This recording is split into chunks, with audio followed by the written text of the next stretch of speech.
How to redeem code for YouTube Premium. Hello guys, this is Atticus and welcome back to another tutorial video. In today's video, I'll teach you guys how you can redeem your code for YouTube Premium. So without any further ado, let's begin. First, what you'll want to do is open up a web browser. Any web browser you use is completely fine. I will be using Safari.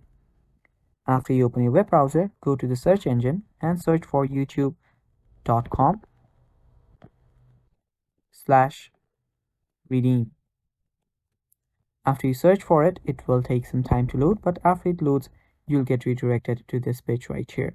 Now, as it says right here, if you're redeeming a gift card, you will continue to Google Play after you enter your code here. Just type in your code here, and after you type that code in, you are basically done. That is basically how you redeem your code for YouTube Premium right here.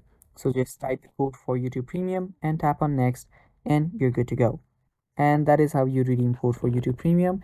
Thanks for watching guys. That is all for this video. Stay tuned for more and don't forget to hit the like button. Bye bye.